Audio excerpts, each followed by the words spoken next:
तो आज की इस वीडियो में बात करेंगे कि अदर असेट क्लासेस की। तो उसमें सबसे पहले नाम आता है रियल एस्टेट इन्वेस्टमेंट ट्रस्ट की, जो कि रजिस्टर्ड है सेबी के साथ। और ये जो ट्रस्ट है वो इन्वेस्ट करती है कमर्शियल रियल एस्टेट्स में। और ये जो ट्रस्ट है वो अलग अलग तरीके से फंड रेज कर सकती है, जैसे कि इनिशियल पब्लिक ऑफर के थ्रू भी ये मनी रेज कर सकती है, और फॉलो ऑन ऑफर्स के थ्रू भी, राइट इशू से भी, और इंस्टीट्यूशनल प्लेसमेंट के थ्रू भी। अब यहाँ पे कुछ लोगों को ये चीज़ समझ नहीं आ रही होगी, तो मैं आपको सिंपल में बता देता हूँ। देखिए, यहाँ पे मनी रेज करने का मतलब क्या है कि अगर अगर इनको पैसे की ज़रूरत है, तो ये क्या कर सकते हैं, ये इनिशियल ऑफर ला सकते हैं।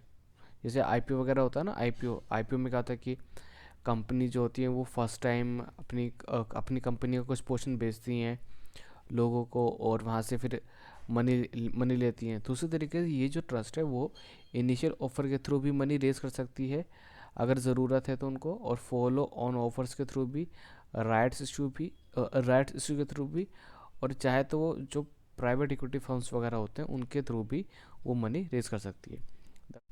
अब जो भी ट्रस्ट, ठीक है, जो भी ट्रस्ट मतलब यहाँ पे रियल एस्टेट इन्वेस्टमेंट जो ट्रस्ट है, ठीक है, अगर वो इनिशियल ऑफर लेकर आ रही है तो उसके पास जो भी असेट्स वगैरह है जिसको वो इशो कर रही है कि हाँ कि वो मेरी है, उसकी जो वैल्यू है, ठीक है, वो 500 करोड़ से कम नहीं होनी चाहिए।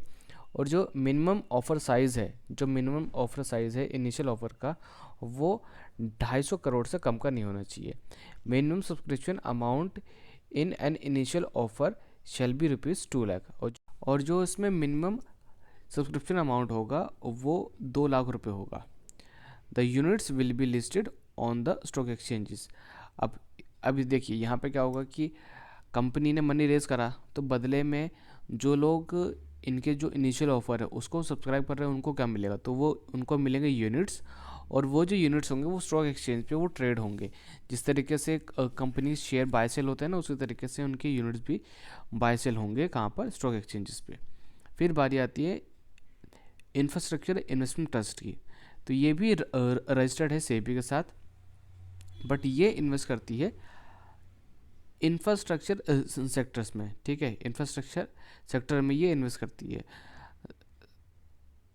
The infrastructure investment trust shall raise funds from the public through the initial offer of units. तो ये भी जो आम जनता है उनके थ्रू मनी रेज कर सकती है through initial offer. The offer shall be for not less than ₹250 crores, and the value of proposed assets of the infrastructure investment trust shall not be less than ₹500 crores। अब यहाँ पर बस एक दिक्कत ये है कि जो ऑफ़र जो होगा, ठीक है, मतलब जो जो इनिशियल ऑफ़र होगा वो 250 करोड़ से कम का नहीं होना चाहिए। और इनके पास जो असेट है, ठीक है, इनके पास भी जो असेट वगैरह है जिनको ये कहते हैं कि हाँ कि वो हमारी है या फिर हमारे नाम पर है, उनकी उनकी जो वैल्यू है वो 500 करोड़ से कम की नहीं होनी चाहिए। बट यहाँ पर जो मिनिमम सब्सक्रिप्शन है वो है ₹10 लाख। जहाँ पर अगर हमने यहाँ पे देखा था रियल एस्टेट इन्वेस्टमेंट ट्रस्ट में, तो वहाँ पे 2 लाख रुपए थी, बट यहाँ पर है 10 लाख रुपए। और यहाँ पर भी आपको यूनिट्स मिलते हैं जो कि स्टॉक एक्सचेंज पे लिस्ट हो जाएंगे। और या लिस्ट होने का मतलब क्या है कि वहाँ पे वो ट्रेड होंगे। फिर आता है सॉवरन गोल्ड बॉन्ड स्कीम। तो ये 2015 में आई थी। और इसमें क्या होता है कि इस ये ऐसे बॉन्ड होते हैं जो कि रिप्रेजेंट करते हैं गोल्ड को। मतलब अगर आपको प्योर गोल्ड नहीं खरीदना है बट आप गोल्ड में इन्वेस्ट करना चाहते हैं, तो आप सोवरेन गोल्ड बॉन्ड आप ये बाय कर सकते हैं। और इसमें बेनिफिट ये होता है कि इसमें ना आपको इंटरेस्ट भी मिलता है। देखिए, अगर आप फिजिकल गोल्ड अगर बाय करते हैं तो वहाँ पे आपको इंटरेस्ट वगैरह नहीं मिलेगा, है ना, बट वहाँ पे बस जो असेट की जो वैल्यू है वो अप्रिशिएट होती है, मतलब वो बढ़ती है, तब आपको बेनिफिट होता है। बट यहाँ पर गोल्ड की जो वैल्यू होगी, मार्केट वैल्यू, वो बढ़ेगी तो उसमें बेनिफिट होगा, प्लस यहाँ पर आपको इंटरेस्ट भी मिलता है। ठीक है, बट यहाँ पे जो कुछ टाइम पीरियड होता है। So sovereign gold bond scheme was launched in 2015 to provide an alternative way for investor to take exposure to gold as an investment. तो ये 2015 में आई थी एक एक अल्टरनेटिव वे लेकर, ताकि कुछ जो इन्वेस्टर गोल्ड में इन्वेस्ट करना चाहते हैं तो वो इसको भी एज ए गोल्ड इन्वेस्टमेंट के तौर पे वो ले सकते हैं। Sovereign gold bonds are government securities denominated in grams of gold. अब ये जो बॉन्ड है ना, मतलब ये गवर्नमेंट इशू करती है, ये जो मतलब जो प्राइवेट जो कंपनीज वगैरह होते हैं वो इशू नहीं करते। The bonds are issued in denomination of 1 gram of gold and the denominations thereof. अब यहाँ पर जो बॉन्ड होते हैं ना, वो कुछ पर्टिकुलर ग्राम ऑफ गोल्ड को रिप्रेजेंट करते हैं। तो सपोज दैट हो सकता है कि एक बॉन्ड रिप्रेजेंट कर रहा हो 10 ग्राम गोल्ड को। ये मैंने एग्जांपल लिया है, ठीक है। और यहाँ पे जो टाइम पीरियड होता है वो 8 ईयर्स का होता है बॉन्ड का। Each bond investor by the bonds in Indian rupees. अब यहाँ पे जो आप बॉन्ड बाय करते हो वो इंडियन रुपीज़ में बाय करते हो, और जो रिडम्पशन है वो आपको मेच्योरिटी टाइम पीरियड के बाद मिलता है। तो यहाँ पे जैसे कि टाइम पीरियड था 1 साल, तो यानी कि अगर आपने बॉन्ड बाय करा है तो जो भी अमाउंट आपने इसमें इन्वेस्ट करा है वो आपको 8 साल के बाद मिलेगा। बट वहाँ पे देखा जाएगा कि मार्केट वैल्यू क्या है उसके हिसाब से। ऐसा नहीं है कि आपको बढ़ के ही मिलेगा, बट मार्केट वैल्यू के हिसाब से, क्योंकि देखिए ये जो बॉन्ड है वो गोल्ड को कर रहा है represent. The units of gold bought by the investor and represented by represented by bonds is protected. अब यहाँ पर क्या होता है, देखिए इनके कहने मतलब ये है कि सपोज दैट आपने बॉन्ड आपने खरीदा, ठीक है, तो वो जो बॉन्ड है जितना गोल्ड रिप्रेजेंट कर रहा है उतना गोल्ड गवर्नमेंट अपने पास रखती है, ठीक है। यहाँ पे इन्होंने ये बता रहा है the value bond will reflect the price of gold. तो जो बॉन्ड की वैल्यू होगी वो क्या दिखा रही होगी, वो दिखा रही होगी गोल्ड का प्राइस। यानी कि अगर बॉन्ड की वैल्यू अगर 2,000 रुपये है, या फिर मान लेता 5,000 रुपये है, और एक बॉन्ड रिप्रेजेंट कर रहा है 10 ग्राम गोल्ड को, तो यानी कि वो 10 ग्राम, तो इस बॉन्ड की जो वैल्यू होगी ना वो दिखा रहा होगा कि 10 ग्राम गोल्ड की वैल्यू क्या है। इसको ऐसे समझ, देखिए एक बॉन्ड आपने बाय करा, वो है 10 ग्राम, तो इस बॉन्ड की जो भी मार्केट वैल्यू होगी, ठीक है, मान लेते हैं 40,000 रुपये, तो यानी कि ये जो 40,000 रुपये वो 10 ग्राम गोल्ड की वैल्यू रिप्रेजेंट कर रहा है। On maturity the value of bond may be higher or lower depending upon the prevailing price of gold। अब मेजॉरिटी पे हम, जैसे मैंने बताया कि मेजॉरिटी पर जो भी गोल्ड का प्राइस होगा उस हिसाब से आपको पेमेंट वहाँ पे मिलेगी।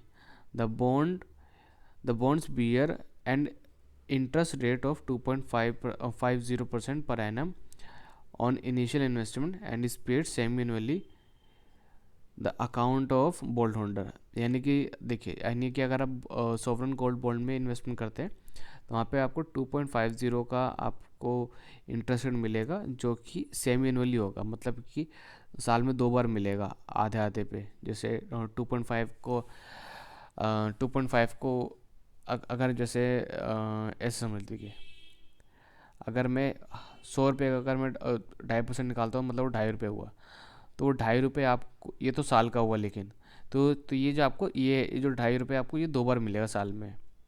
मतलब इसको डिवाइड बाय 2 कर दोगे, यानी कि 1 रुपये 25 पैसे, 1 रुपये 25 पैसे मिलेंगे आपको 6 महीने पे, फिर 1 रुपये 25 पैसे 6 महीने बाद। अब यहाँ पर भी ये होता है कि आप इसमें जब मर्जी इन्वेस्टमेंट नहीं कर सकते, इसका भी एक टाइम पीरियड होता है। हाँ, आप चाहो तो ये जो सॉवरेन गोल्ड बॉन्ड है आप स्टॉक एक्सचेंज पे या फिर किसी और इन्वेस्टर के थ्रू आप बाय कर सकते हो अगर उसके पास है तो। क्योंकि यहाँ पर भी ना गवर्नमेंट, मतलब ऐसा नहीं कि वो डेली वो बेचती रहती है, वो हाँ गोल्ड ले लो, मतलब सॉवरेन गोल्ड बॉन्ड ले लो, ऐसा नहीं।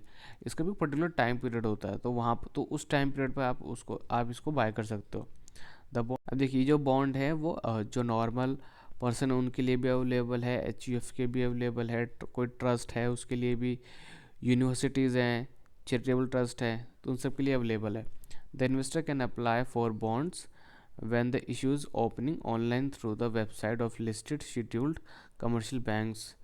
तो जब भी ये बॉन्ड्स आते हैं, मतलब लॉन्च होते हैं, तो आप इनके लिए आप अप्लाई कर सकते हो।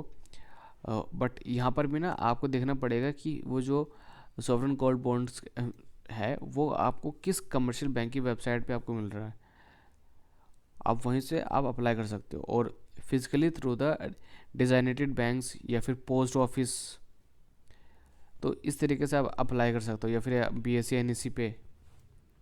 They can also be bought on secondary market, आप इनको सेकेंडरी मार्केट में भी आप बाय कर सकते हो।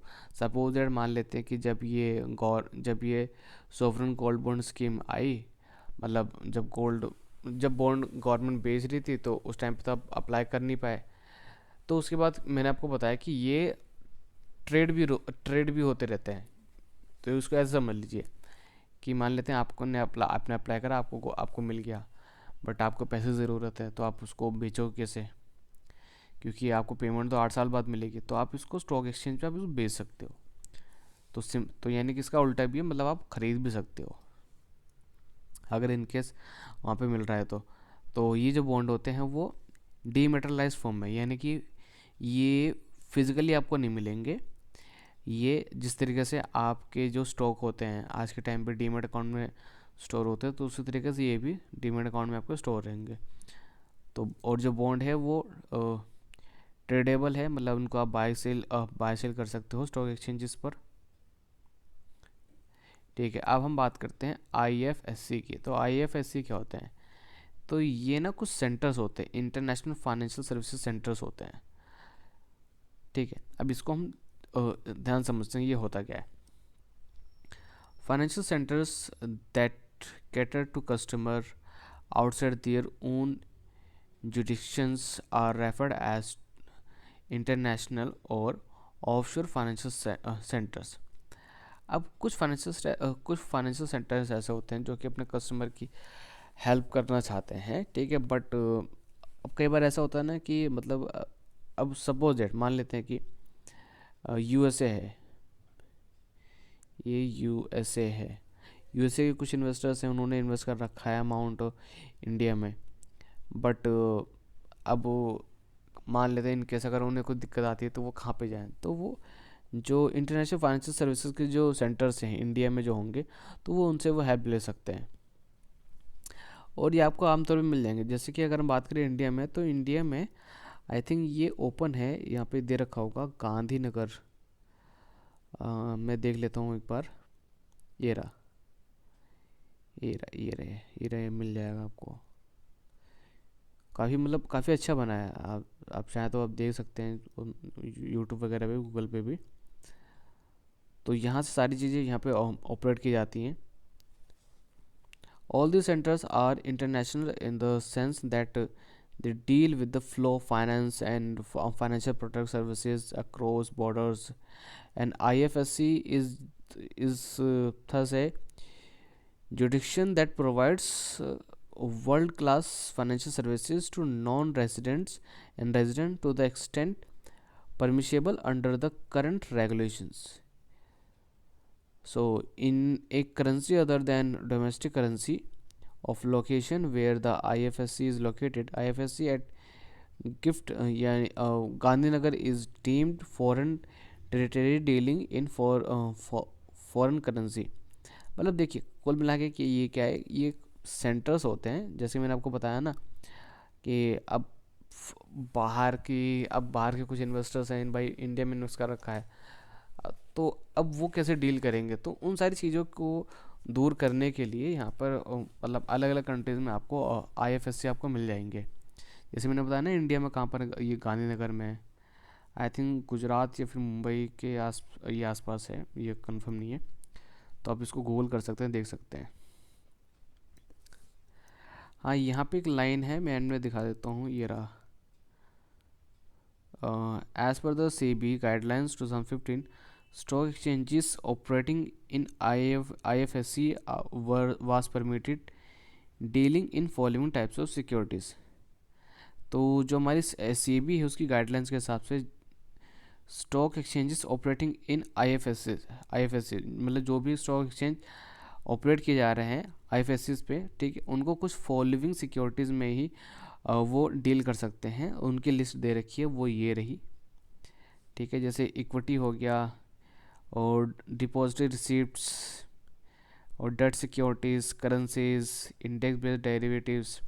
मतलब देखा जाए तो जो मेन जितने भी सिक्योरिटीज़ है ना, ऑलमोस्ट उन सब में ये लोग इजीली ये डील कर लेते हैं।